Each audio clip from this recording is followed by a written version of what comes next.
श्री सत्यनारायण व्रत कथा।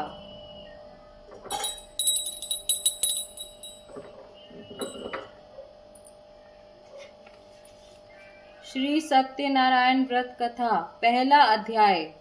एक समय नैमिषारण्य तीर्थ में शौनकादि 88,000 ऋषियों ने श्री सूत जी से पूछा, हे प्रभु, इस कलयुग में वेद विद्या रहित मनुष्यों को प्रभु भक्ति किस प्रकार मिलेगी तथा उनका उद्धार कैसे होगा। इसलिए हे मुनि श्रेष्ठ, कोई ऐसा तप कहिए जिससे थोड़े समय में पुण्य प्राप्त होवे तथा मनवांछित फल मिले। वह कथा सुनने की हमारी इच्छा है। सर्वशास्त्र ज्ञाता श्री सूत जी बोले, हे वैष्णवों में पूज्य, आप सबने प्राणियों के हित की बात पूछी है। अब मैं उस श्रेष्ठ व्रत को आप लोगों से कहूंगा जिस व्रत को नारद जी ने लक्ष्मी नारायण से पूछा था और लक्ष्मीपति ने मुनि श्रेष्ठ नारद से कहा था। सो ध्यान से सुनो। एक समय योगीराज नारद जी दूसरों के हित की इच्छा से अनेक लोकों में घूमते हुए मृत्यु लोक में आ पहुंचे। यहाँ अनेक योनियों में जन्मे हुए प्राय सभी मनुष्यों को अपने कर्मों द्वारा अनेक दुखों से पीड़ित देखकर सोचा, किस यत्न के करने से निश्चय ही दुखों का नाश हो सकेगा। ऐसा मन में सोचकर विष्णु लोक को गए। वहां श्वेत वर्ण और 4 भुजाओं वाले देवों के ईश नारायण का, जिनके हाथों में शंख चक्र गदा और पद्म थे तथा वरमाला पहने हुए थे, देखकर स्तुति करने लगे। हे भगवान, आप अत्यंत शक्ति से संपन्न हैं। मन तथा वाणी भी आपको नहीं पा सकती। आपका आदि मध्य अंत नहीं है। निर्गुण स्वरूप सृष्टि के कारण भूत व भक्तों के दुखों को नष्ट करने वाले हो। आपको मेरा नमस्कार है। नारद जी से इस प्रकार की स्तुति सुनकर विष्णु भगवान बोले कि हे मुनिश्रेष्ठ, आपके मन में क्या है? आपका किस काम के लिए आगमन हुआ है? निसंकोच कहो। तब नारद मुनि बोले, मृत्युलोक में सब मनुष्य जो अनेक योनियों में पैदा हुए हैं, अपने 2 कर्मों के द्वारा अनेक प्रकार के दुखों से दुखी हो रहे हैं। हे नाथ, मुझ पर दया रखते हो तो बतलाइए कि उन मनुष्यों के सब दुख थोड़े ही से ही प्रयत्न से कैसे दूर हो सकते हैं। श्री भगवान जी बोले, हे नारद, मनुष्यों की भलाई के लिए तुमने बहुत अच्छी बात पूछी है। जिस काम के करने से मनुष्य मोह से छूट जाता है, वह मैं कहता हूँ। सुनो। बहुत पुण्य देने वाला स्वर्ग तथा मृत्यु लोक दोनों में दुर्लभ एक उत्तम व्रत है। आज मैं प्रेमवश होकर तुमसे कहता हूँ। सत्यनारायण का यह व्रत अच्छी तरह विधि पूर्वक करके मनुष्य तुरंत ही यहाँ सुख भोग कर मरने पर मोक्ष को प्राप्त होता है। श्री भगवान के वचन सुनकर नारद मुनि बोले कि उस व्रत का फल क्या है, क्या विधान है और किसने ये व्रत किया है और किस दिन यह व्रत करना चाहिए, विस्तार से कहो। भगवान बोले, दुख शोक आदि को दूर करने वाला, धन धान्य को बढ़ाने वाला, सौभाग्य तथा संतान को देने वाला यह व्रत सब स्थानों पर विजयी करने वाला है। भक्ति और श्रद्धा के साथ किसी भी दिन मनुष्य श्री सत्यनारायण को शाम के समय ब्राह्मणों और बंधुओं के साथ धर्मपरायण होकर पूजा करे।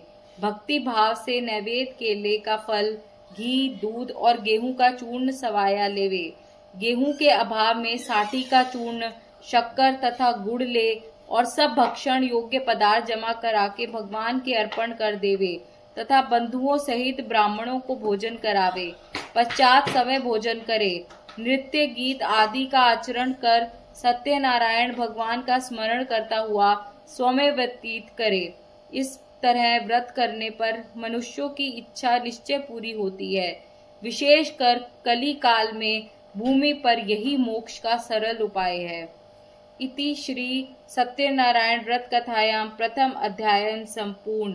बोलो श्री सत्यनारायण भगवान की जय। दूसरा अध्याय। सूत जी बोले, हे ऋषियों, जिसने पहले समय में इस व्रत को किया है उसका इतिहास कहता हूँ, ध्यान से सुनो। सुंदर काशीपुरी नगरी में एक अत्यंत निर्धन ब्राह्मण रहता था। वह भूख और प्यास से बेचैन हुआ नित्य पृथ्वी पर घूमता था। ब्राह्मणों से प्रेम करने वाले भगवान ने ब्राह्मण को दुखी देखकर बूढ़े ब्राह्मण का रूप धर उसके पास जा आदर के साथ पूछा, हे विप्र, नित्य दुखी हुआ पृथ्वी पर क्यों घूमता है? हे श्रेष्ठ ब्राह्मण, यह सब मुझसे कहो, मैं सुनना चाहता हूँ। ब्राह्मण बोला, मैं निर्धन ब्राह्मण हूँ, भिक्षा के लिए पृथ्वी पर फिरता हूँ। हे भगवान, यदि आप इसका उपाय जानते हैं तो कृपा कर कहो। वृद्ध ब्राह्मण बोला कि सत्यनारायण भगवान मनवांछित फल देने वाले हैं, इसलिए हे ब्राह्मण, तू उनका पूजन कर, जिसके करने से मनुष्य सब दुखों से मुक्त होता है। ब्राह्मण को व्रत का सारा विधान बतलाकर बूढ़े ब्राह्मण का रूप धारण करने वाले सत्यनारायण भगवान अंतर्धान हो गए। जिस व्रत को वृद्ध ब्राह्मण ने बतलाया है, मैं उसको करूंगा। यह निश्चय करने पर उसे रात में नींद भी नहीं आई। वह सवेरे उठ सत्यनारायण के व्रत का निश्चय कर भिक्षा के लिए चला। उस दिन उसको भिक्षा में बहुत धन मिला, जिससे बंधु बांधवों के साथ उसने सत्यनारायण का व्रत किया। इसके करने से वह ब्राह्मण सब दुखों से छूटकर अनेक प्रकार की संपत्तियों से युक्त हुआ। उस समय से वह ब्राह्मण हर मास व्रत करने लगा।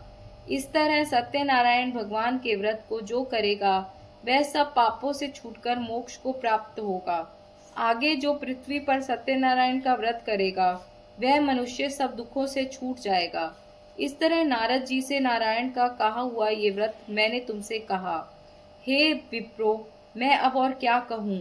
ऋषि बोले, हे मुनीश्वर, संसार में इस ब्राह्मण से सुनकर किस किस ने इस व्रत को किया, हम वह सब सुनना चाहते हैं। इसके लिए हमारे मन में श्रद्धा है। सूत जी बोले, हे मुनियों, जिस जिसने इस व्रत को किया है वह सब सुनो। एक समय एक ब्राह्मण धन और ऐश्वर्य के अनुसार बंधु बांधवों के साथ व्रत करने को तैयार हुआ। उसी समय एक लकड़ी बेचने वाला बूढ़ा आदमी आया और बाहर लकड़ियों को रखकर ब्राह्मण के मकान में गया। प्यास से दुखी लकड़हारा उनको व्रत करते देखकर ब्राह्मण को नमस्कार कर कहने लगा, आप ये क्या कर रहे हैं और इसके करने से क्या फल मिलता है? कृपा करके मुझे कहो। ब्राह्मण ने कहा, सब मनोकामनाओं को पूरा करने वाला ये सत्यनारायण भगवान का व्रत है। इसकी कृपा से मेरे यहाँ धन धान्य आदि की वृद्धि हुई है। ब्राह्मण से इस व्रत के बारे में जानकर लकड़हारा बहुत प्रसन्न हुआ। चरणामृत ले और खाने के बाद अपने घर को गया। लकड़हारे ने अपने मन में इस प्रकार का संकल्प किया कि आज शाम मैं लकड़ी बेचने से जो धन मिलेगा उसी से सत्यनारायण देव का उत्तम व्रत करूंगा। यह मन में विचार कर वह बूढ़ा आदमी लकड़ियों अपने सिर पर रखकर जिस नगर में धनवान लोग रहते थे वह ऐसे नगर में गया। उस रोज वहां पर उसे उन लकड़ियों का दाम पहले दिनों से चौगुना मिला। तब वह बूढ़ा लकड़हारा दाम ले और अति प्रसन्न होकर पके केले की फली, शक्कर, घी, दुग्ध, दही और गेहूं का चूर्ण इत्यादि सत्यनारायण भगवान के व्रत की कुल सामग्रियों को लेकर अपने घर गया। फिर उसने अपने भाइयों को बुलाकर विधि के साथ भगवान जी का पूजन और व्रत किया। उस व्रत के प्रभाव से वह बूढ़ा लकड़हारा धन, पुत्र आदि से युक्त हुआ और संसार के समस्त सुख भोगकर बैकुंठ को चला गया। इति श्री सत्यनारायण व्रत कथायाम द्वितीय अध्यायम संपूर्णम। बोलो श्री सत्यनारायण भगवान की जय। बोलो बांके बिहारी लाल की जय। तीसरा अध्याय। सूत जी बोले, हे श्रेष्ठ मुनियों, अब आगे की कथा कहता हूँ, सुनो। पहले समय में उल्कामुख नाम का एक बुद्धिमान राजा था। वह सत्यवक्ता और जितेंद्रिय था। प्रतिदिन देव स्थानों पर जाता तथा गरीबों को धन देकर उनके कष्ट दूर करता था। उसकी पत्नी कमल के समान मुख वाली और सती साध्वी थी। भद्रशिला नदी के तट पर उन दोनों ने श्री सत्यनारायण का व्रत किया। उस समय वहां एक साधु वैश्य आया। उसके पास व्यापार के लिए बहुत सा धन था। वह नाव को किनारे पर ठहराकर राजा के पास आ गया और राजा को व्रत करते हुए देखकर विनय के साथ पूछने लगा, हे राजन, भक्ति युक्त चित्त से ये आप क्या कर रहे हैं? मेरी सुनने की इच्छा है, सो आप ये मुझे बताइए। राजा बोला, हे साधु, अपने बांधवों के साथ पुत्रादि की प्राप्ति के लिए यह महाशक्तिवान सत्यनारायण भगवान का व्रत व पूजन किया जा रहा है। राजा के वचन सुनकर साधु आदर से बोला, हे राजन, मुझसे इसका सब विधान कहो, मैं भी आपके कथनानुसार इस व्रत को करूंगा। मेरे भी कोई संतान नहीं है और इससे निश्चय ही होगी। राजा से सब विधान सुन व्यापार से निवृत्त हो वह आनंद के साथ घर आ गया। साधु ने अपनी स्त्री से संतान देने वाले उस व्रत का समाचार सुनाया और कहा कि जब मेरी संतान होगी तब मैं इस व्रत को करूंगा। साधु ने ऐसे वचन अपनी स्त्री लीलावती से कहे।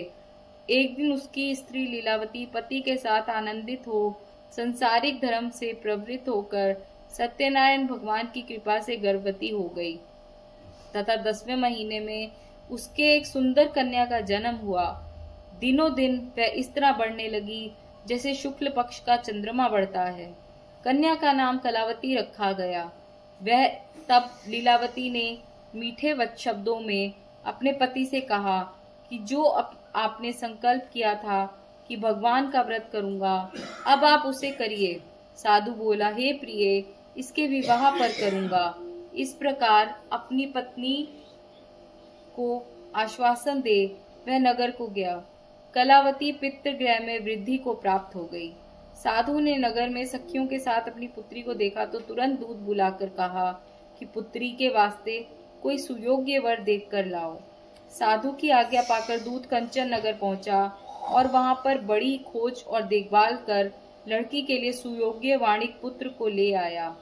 उस सुयोग्य लड़के को देखकर साधु ने अपने बंधु बांधवों सहित प्रसन्नचित अपनी पुत्री का विवाह उसके साथ कर दिया, किंतु दुर्भाग्य से विवाह के समय भी व्रत को करना भूल गया।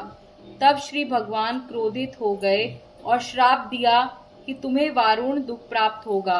अपने कार्य में कुशल साधु बनिया जमाता सहित समुद्र के समीप स्थित रत्नपुर नगर में गया और वहां दोनों ससुर जमाई चंद्रकेतु राजा के उस नगर में व्यापार करने लगे। एक रोज भगवान सत्यनारायण की माया से प्रेरित कोई चोर राजा का धन चुराकर भागा जा रहा था, किंतु राजा के दूतों को आता देखकर चोर ने घबराकर भागते हुए राजा के धन को वहीं चुपचाप रख दिया जहां वो ससुर जमाई ठहरे हुए थे। जब दूतों ने उस साधु वैश्य के पास राजा को धन को रखा देखा तो वे दोनों को बांधकर ले गए और प्रसन्नता से दौड़ते हुए राजा के समीप जाकर बोले, यह दो चोर हम पकड़ कर लाए हैं, देखकर आज्ञा दें। तब राजा ने आज्ञा से उनको कठिन कारावास में डाल दिया और उनका सब धन छीन लिया। सत्यनारायण भगवान के श्राप द्वारा उनकी पत्नी भी घर पर बहुत दुखी हुई और घर पर जो धन रखा था चोर चुरा कर ले गए। शारीरिक व मानसिक पीड़ा तथा भूख प्यास से अति दुखित हो अन्न की चिंता में कलावती एक ब्राह्मण के घर गई। वहां उसने सत्यनारायण भगवान का व्रत होते देखा, फिर कथा सुनी तथा प्रसाद ग्रहण कर रात को घर आई। माता ने कलावती से कहा, हे पुत्री, अब तक वहां कहाँ रही? वहां तेरे मन में क्या है? कलावती बोली, हे माता, मैंने एक ब्राह्मण के घर श्री सत्यनारायण भगवान का व्रत देखा है। कन्या के वचन सुनकर लीलावती भगवान के पूजन की तैयारी करने लगी। लीलावती ने परिवार और बंधुओं सहित श्री सत्यनारायण भगवान का पूजन किया और वर मांगा कि मेरे पति और दामाद शीघ्र आ जावे, तथा साथ ही प्रार्थना की कि हम सबका अपराध क्षमा करो। सत्यनारायण भगवान इस व्रत से संतुष्ट हो गए और राजा चंद्रकेतु को स्वप्न में दर्शन देकर कहा, हे राजन, दोनों वैश्यों को प्रातः ही छोड़ दो और उनका सब धन जो तुमने ग्रहण किया है दे दो, नहीं तो मैं तेरा धन, राज्य, पुत्रादि सब नष्ट कर दूंगा। राजा से ऐसे वचन कहकर भगवान अंतर्धान हो गए। प्रातः काल राजा चंद्रकेतु ने सभा में अपना स्वप्न सुनाया। फिर दोनों वाणिक पुत्रों को कैद से मुक्त कर सभा में बुलाया। दोनों ने आते ही राजा को नमस्कार किया। राजा मीठे वचनों से बोला, हे महानुभावों, भावी वर्ष आप लोगों को ऐसा कठिन दुख प्राप्त हुआ है। अब आपको कोई भय नहीं। ऐसा कहकर राजा ने उनको नए नए वस्त्राभूषण पहनाए तथा उनका जितना धन लिया उससे दूना धन देकर आदर सहित विदा किया। दोनों वैश्य अपने घर को चल दिए। इति श्री सत्यनारायण व्रत कथायाम तृतीय अध्यायम संपूर्ण। बोलो सत्यनारायण भगवान की जय। बोलो बांके बिहारी लाल की जय। चौथा अध्याय। सूत जी बोले, वैश्य ने मंगलाचार करके यात्रा आरंभ की और अपने नगर को चला। उनके थोड़ी दूर निकलने पर दंडी वेशधारी सत्यनारायण ने उनसे पूछा, हे साधु, तेरी नाम में क्या है? अभिमानी वाणी हंसता हुआ बोला, हे दंडी, आप क्यों पूछते हो? क्या धन लेने की इच्छा है? मेरी नाम में तो बेल और पत्ते भरे हैं। वैश्य का कठोर वचन सुनकर भगवान ने कहा, तुम्हारा वचन सत्य हो। दंडी ऐसा कहकर वहां से दूर चले गए और कुछ दूर जाकर समुद्र के किनारे बैठ गए। दंडी के जाने पर वैश्य ने नित्य क्रिया के बाद नाव को ऊंची उठी देखकर अचंभा किया तथा नाव में बेल पत्ते आदि देखकर मूर्छित हो जमीन पर गिर पड़ा।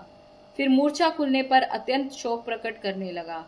तब उसका दामाद बोला कि आप शोक ना करें, यह दंडी का श्राप है, अतः उनकी शरण में चलना चाहिए, तभी हमारी मनोकामना पूरी होगी। दामाद के वचन सुन वह दंडी के पास पहुंचा और अत्यंत भक्ति भाव से नमस्कार करके बोला, मैंने जो आपसे असत्य वचन कहे थे उनको क्षमा करो। ऐसा कहकर महान शोकातुर हो रोने लगा। तब दंडी भगवान बोले, हे वाणिक पुत्र, मेरी आज्ञा से बार बार तुम्हें दुख प्राप्त हुआ है, तू मेरी पूजा से विमुख हुआ। साधु बोला, हे भगवान, आपकी माया से मोहित ब्रह्मा आदि भी आपके रूप को नहीं जानते, तब मैं अज्ञानी कैसे जान सकता हूँ? आप प्रसन्न होइए, मैं सामर्थ्य के अनुसार आपकी पूजा करूंगा। मेरी रक्षा करो और पहले के समान नौका में धन भर दो। उसके भक्ति युक्त वचन सुनकर भगवान प्रसन्न हो उसकी इच्छा अनुसार वर देकर अंतर्धान हो गए। तब उन्होंने नाव पर आकर देखा कि नाव धन से परिपूर्ण है। फिर वह भगवान सत्यनारायण का पूजन कर साथियों सहित अपने नगर को चला। जब अपने नगर के निकट पहुंचा तब दूत को घर भेजा। दूत ने साधु के घर जा उसकी स्त्री को नमस्कार कर कहा कि साधु अपने दामाद सहित इस नगर के समीप आ गए हैं। ऐसा वचन सुन साधु की स्त्री ने बड़े हर्ष के साथ सत्यदेव का पूजन कर पुत्री से कहा, मैं अपने पति के दर्शन को जाती हूँ, तू कार्य पूर्ण कर शीघ्र आ। माता के ऐसे वचन सुनकर कलावती प्रसाद छोड़कर पति के पास गई। प्रसाद की अवज्ञा के कारण सत्यदेव ने रुष्ट हो उसके पति को नाव सहित पानी में डुबो दिया। कलावती अपने पति को ना देखकर रोती हुई जमीन पर गिर गई। इस तरह नौका को डूबा हुआ तथा कन्या को रोती देख साधु दुखित हो बोला, हे प्रभु, मुझसे या मेरे परिवार से जो भूल हुई है उसे क्षमा करो। उसके दीन वचन सुनकर सत्यदेव प्रसन्न हो गए और आकाशवाणी हुई, हे साधु, तेरी कन्या मेरे प्रसाद को छोड़कर आई है, इसलिए इसका पति अदृश्य हुआ है। यदि वह घर जाकर प्रसाद खाकर लौटे तो इससे पति अवश्य मिलेगा। ऐसी आकाशवाणी सुनकर कलावती ने घर पहुंचकर प्रसाद खाया, फिर आकर पति के दर्शन किए। तत्पश्चात साधु ने बंधु बांधवों सहित सत्यदेव का विधि पूर्वक पूजन किया। उस दिन से वह हर पूर्णिमा को सत्यनारायण का पूजन करने लगा। फिर इस लोक का सुख भोगकर अंत में स्वर्ग लोक को गया। इति श्री सत्यनारायण व्रत कथायाम चतुर्थोध्याय संपूर्णम। बोलो श्री सत्यनारायण भगवान की जय। बोलो बांके बिहारी लाल की जय। पांचवा अध्याय। सूत जी बोले, हे ऋषियों, मैं और भी कथा कहता हूँ, सुनो। प्रजापालन में लीन तुंगध्वज नाम का एक राजा था। उसने भी भगवान का प्रसाद त्याग कर बहुत दुख पाया। एक समय वन में जाकर वन्य पशुओं को मारकर बड़ के पेड़ के नीचे आया। वहां उसने ग्वालों को भक्ति भाव से बांधवों सहित सत्यनारायण जी का पूजन करते देखा। राजा देखकर भी अभिमानवश वहां नहीं गया और ना नमस्कार ही किया। जब ग्वालों ने भगवान का प्रसाद उसके सामने रखा तो वह प्रसाद को त्याग कर अपनी सुंदर नगरी को चला। वहीं उसने अपना सब कुछ नष्ट हुआ पाया तो वह जान गया कि यह सब भगवान ने किया है। तब वह विश्वास कर ग्वालों के समीप आया गया और विधि पूर्वक पूजन कर प्रसाद खाया तो सत्यदेव की कृपा से पहले जैसा था सब वैसे ही हो गया। फिर दीर्घ काल तक सुख भोग कर मरने पर स्वर्गलोक को गया। जो मनुष्य इस परम दुर्लभ व्रत को करेगा भगवान की कृपा से उसे धन धान्य की प्राप्ति होगी। निर्धन धनी और बंधी बंधन से मुक्त होकर निर्भय हो जाता है। संतानहीनों को संतान प्राप्ति होती है और तथा सब मनोरथ पूर्ण होकर अंत में बैकुंठ धाम को जाता है। जिन्होंने पहले इस व्रत को किया अब उनके दूसरे जन्म की कथा कहता हूँ। वृद्ध शतानंद ब्राह्मण ने सुदामा का जन्म लेकर मोक्ष को पाया। उल्का मुख नाम का राजा दशरथ होकर बैकुंठ को प्राप्त हुआ। साधु नाम का वैश्य ने मोरध्वज बनकर अपने पुत्र को आरे से चीरकर मोक्ष को प्राप्त किया। महाराज तुंगध्वज ने स्वयंभू होकर भगवान में भक्ति युक्त ही हो कर्म कर मोक्ष प्राप्त किया। इति श्री सत्यनारायण व्रत कथायाम संपूर्ण। बोलो श्री सत्यनारायण भगवान की जय। बोलो बांके बिहारी लाल की जय। जय जय श्री राधे।